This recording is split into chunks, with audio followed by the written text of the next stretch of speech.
Human history offers a comforting explanation for heaven. It is simply a story, a psychological shield built by ancient cultures to protect us from the finality of death. But that explanation fractures when we look closely at the historical record. Civilizations separated by thousands of miles and thousands of years did not invent different heavens. They built the exact same afterlife architecture. Researcher Dr. Gregory Shushan spent years mapping the afterlife beliefs of early, completely independent societies across the globe to trace the origins of these myths. He found an identical pattern embedded in the ancient Mesoamerican underworld. He found those exact same stages recorded in the clay tablets of Mesopotamian ziggurats, and he traced the same sequential journey through the earliest traditions of ancient India. These cultures never traded. They never spoke. Yet their realms of the dead share a structure so precise, it suggests the origin of these beliefs isn't found in cultural storytelling, but in something far more universal. This text outlines Shushan's core thesis. The architectural blueprint for these ancient global beliefs is the near-death experience. Across the globe, the dying report a highly specific sequence. It begins with a sudden separation from the physical body, followed by a sensation of rapid movement through a dark, restrictive void or physical obstacle. The journey culminates in a blinding, immersive environment. Here, the dying routinely encounter deceased relatives or a radiant, benevolent being of light. Because these events occur at the brink of biological death, it suggests the afterlife is not merely a literary invention, but an experience rooted in the actual transition of the human body. The biological crossing is a constant.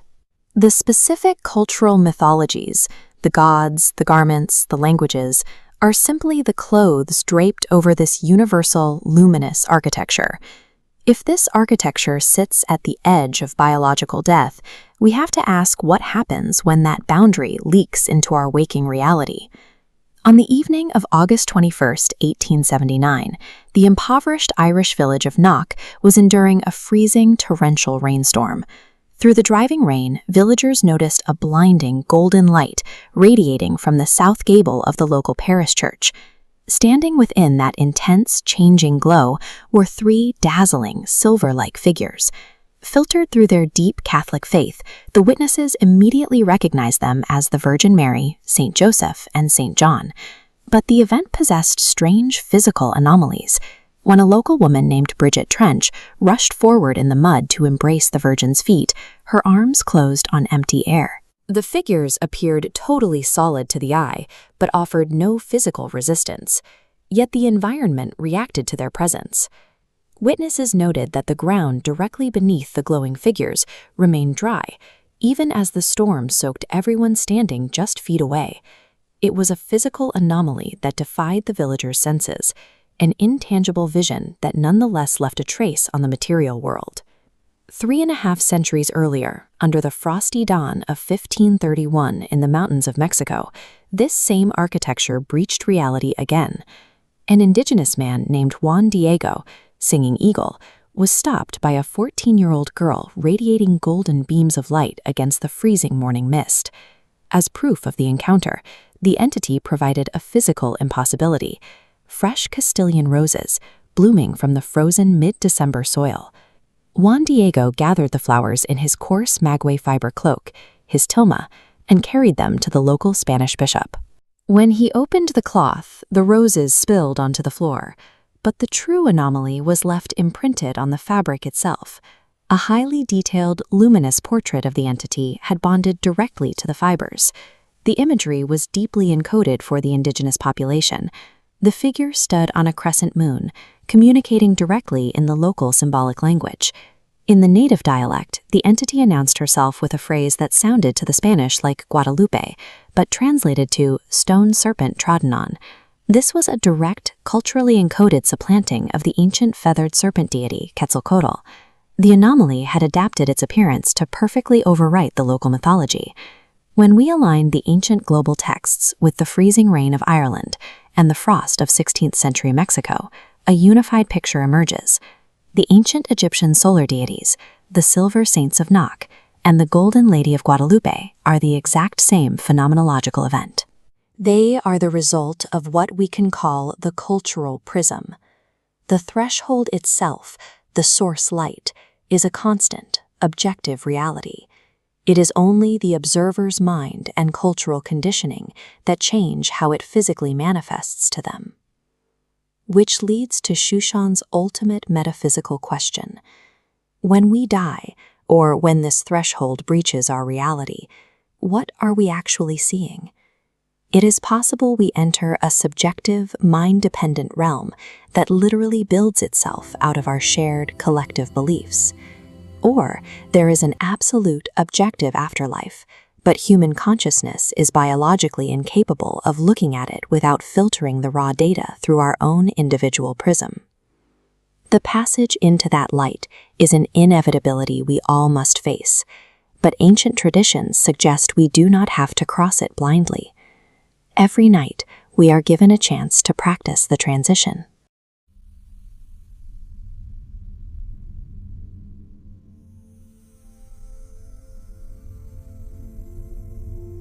We experience the waking world as dense, heavy, and permanent. But in the Bon Buddhist tradition, reality is viewed as a fragile illusion. Within this framework, your waking life is essentially a classroom. Biological death is the final exam. To prepare for that exam, the body forces you into a rehearsal. Every single night, the biological sequence of going to sleep acts as a precise microcosm of the dying process. To navigate this nightly descent, Tibetan Buddhist monks developed an ancient practice known as dream yoga. For the untrained mind, this descent is a complete blackout. We lose consciousness entirely, only to wake up later inside bizarre, uncontrollable narratives, completely helpless to whatever the dream dictates. If we remain entirely unconscious and powerless during this nightly pop quiz, the Tibetan view holds that we are guaranteed to be completely unmoored during the final exam of death. The journey begins the moment your head hits the pillow. The physical act of falling asleep mirrors the first stage of death, known in the Tibetan tradition as the painful bardo of dying. As you drift off, your physical senses shut down one by one. Letting go of your immediate surroundings and the weight of your body to enter sleep is structurally identical to the process of letting go of the physical body at the end of life. This surface-level rest eventually gives way, dropping you into the absolute void of deep, dreamless sleep. In Bardo Yoga, this void corresponds to the luminous bardo of Dharmata. It is a state of formless awareness, often referred to as the clear light mind. This diagram maps that descent. Left, the average person blacks out entirely. Right, the practitioner carries waking awareness straight into the absolute void. By maintaining lucid consciousness across that threshold, they prove the mind survives physical death without a physical body. From that deep, formless state, awareness eventually stirs, transitioning outward into the active imagery of REM sleep. This shift directly parallels the third death state, the karmic bardo of becoming, where unmoored consciousness desperately pulls together a new mental body. Without a physical anchor, the deceased are violently buffeted by the winds of karma, dragged through rapid, shifting environments, generated entirely by their own deeply ingrained habits and fears. For the living, this involuntary chaos is exactly what we experience when we are trapped inside a terrifying, non-lucid nightmare. Without the ability to maintain awareness, the mind in both REM sleep and the post-death state operates as a passive prisoner. It is forced to endure whatever horrific illusions its past habits construct. The entire practice climaxes at the exact moment a dreamer achieves lucidity. They realize they are dreaming from deep inside the chaos of REM sleep, or the bardo of becoming. The moment that realization hits, the chaotic, monstrous illusions instantly freeze, melt away, and dissolve into profound tranquility. The ultimate purpose of dream yoga is to leverage this exact mechanism. Proving you can consciously control the environment of your dreams proves you can control the architecture of your own afterlife. Instead of being swept helplessly into a random rebirth by the force of habit, the fully lucid practitioner gains the power to consciously choose their next incarnation, returning voluntarily to help others achieve that same freedom. Dr. Gregory Shushan's cross-cultural research reveals universal NDE mythemes form the blueprint for ancient afterlife beliefs. He notes dreaming provides a spontaneous wandering of the soul, allowing the mind to safely brush against these exact same multidimensional boundaries. When you view the waking world as just another malleable dream state, the daily practice of lucidity takes on immediate stakes. As the ancient Tibetan saying goes, "Based on my experience last night, I can infer I'll have a hard time in the bardos tomorrow."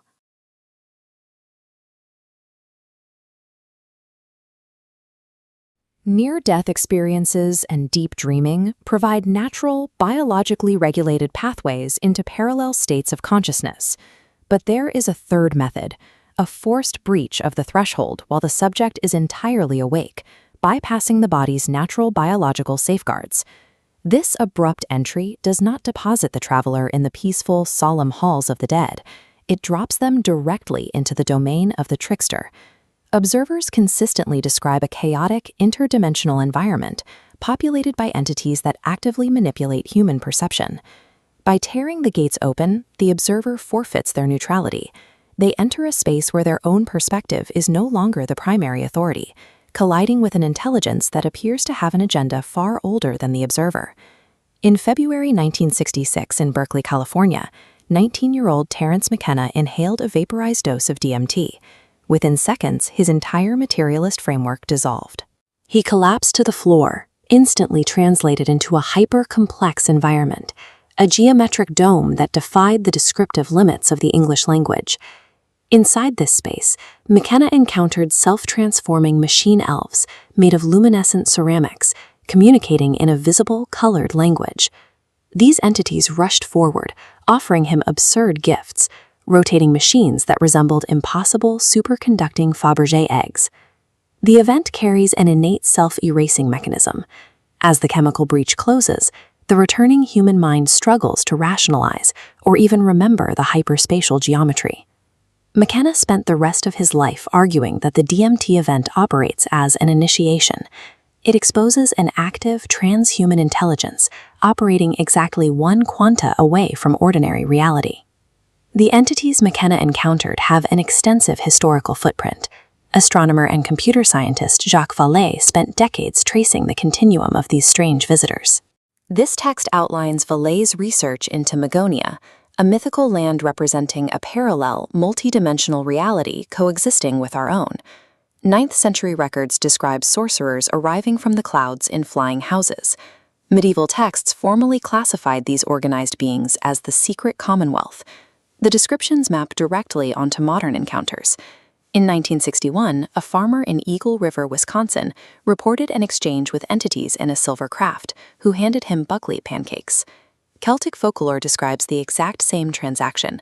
The Irish gentry, or Scottish fairies, routinely offered magical buckwheat cakes to humans, with the strict stipulation that they contain no salt.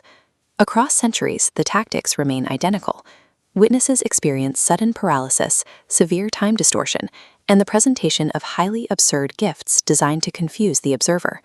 The symmetry between 1960s Wisconsin and medieval Scotland points toward a singular underlying intelligence. It suggests that while the mask changes to fit our technological expectations, the force behind the breach remains constant. This summary highlights the clinical work of Harvard psychiatrist Dr. John Mack, who treated UFO abductions as an objective phenomenon carrying profound psychological weight. In recent decades, the trickster assumed a clinical form, humanoid entities with massive, pupilless eyes capable of direct telepathic communication. The mechanics of these modern encounters involve absolute physical paralysis, the sensation of being translated through time, and a complete loss of bodily autonomy. Rather than offering magical cakes, these modern beings project severe, urgent telepathic warnings regarding the ecological destruction of the Earth. Clinical literature suggests the overarching goal of these entities involve a long-term hybridization program, attempting to merge parallel dimensions or cultivate an intermediary human race. The shift from magical gifts to urgent ecological warnings and genetic manipulation implies a purposeful engagement. It reframes the abduction not as a random sighting, but as a deliberate attempt to steer human behavior. This analysis identifies three primary modalities of threshold contact: Near-death experiences provide the biological architecture of death, and dreams offer a safe liminal wandering. But forcing the gates triggers a direct collision with Magonia. The control system thesis proposes that these entities exist to shape human mythology through carefully timed feedback loops of anomalous input. The trickster archetype driving this system is neither strictly benevolent nor malevolent. It serves as a bizarre mirror, reflecting our own intellectual arrogance back at us. Absurdity is its primary tool. Because the encounters involve impossible elements like machine elves and flying pancakes, they repel mainstream scientific inquiry. The phenomenon safely remains in the realm of myth. By bypassing strict logic, the control system conditions humanity on a subconscious level, forcing us to accept a hyperdimensional reality that our current neurochemistry cannot fully process.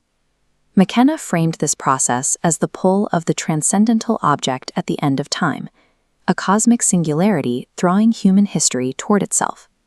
The escalating frequency of these physical and chemical breaches suggest we are approaching the final boundary between dimensions. The ultimate function of the trickster is evolutionary, to pull a primitive, earthbound species from monkeydom to starshiphood. When the threshold shatters, we are encountering our own future.